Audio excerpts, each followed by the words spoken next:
Seigneur, tu es venu dans la peur des disciples. Tu entres même quand les portes sont fermées. Toi seul peux apporter la paix quand nos cœurs sont verrouillés par le doute ou la douleur. Donne-nous la foi de Thomas, celle qui passe du doute à l'adoration. Mon Seigneur et mon Dieu, souffle sur nous ton Esprit Saint. Remplis-nous de paix et envoie-nous porter ton pardon au monde. Amen. Évangile de Jésus-Christ selon saint Jean. C'était après la mort de Jésus. Le soir venu, en ce premier jour de la semaine, alors que les portes du lieu où se trouvaient les disciples étaient verrouillées par crainte des Juifs, Jésus vint et il était là au milieu d'eux. Il leur dit : « La paix soit avec vous. » Après cette parole, il leur montra ses mains et son côté. Les disciples furent remplis de joie en voyant le Seigneur. Jésus leur dit de nouveau : « La paix soit avec vous.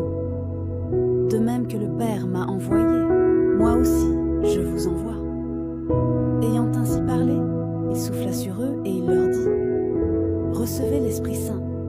À qui vous remettrez ses péchés, ils seront remis.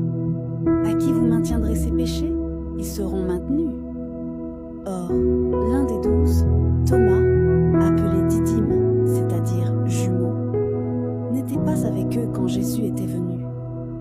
Les autres disciples lui disaient : « Nous avons vu le Seigneur. » Mais il leur déclara : « Si je ne vois pas dans ses mains la marque des clous, si je ne mets pas mon doigt dans la marque des clous, si je ne mets pas la main dans son côté, non, je ne croirai pas. » 8 jours plus tard, les disciples se trouvaient de nouveau dans la maison, et Thomas était avec eux. Jésus vient, alors que les portes étaient pas verrouillées, et il était là au milieu d'eux.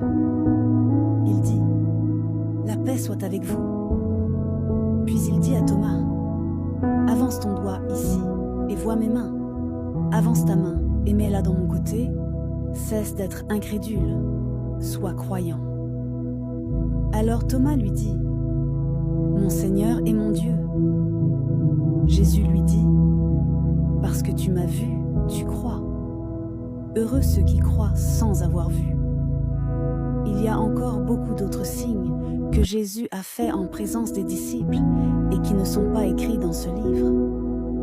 Mais ceux-là ont été écrits pour que vous croyiez que Jésus est le Christ, le Fils de Dieu, et pour qu'en croyant, vous ayez la vie en son nom.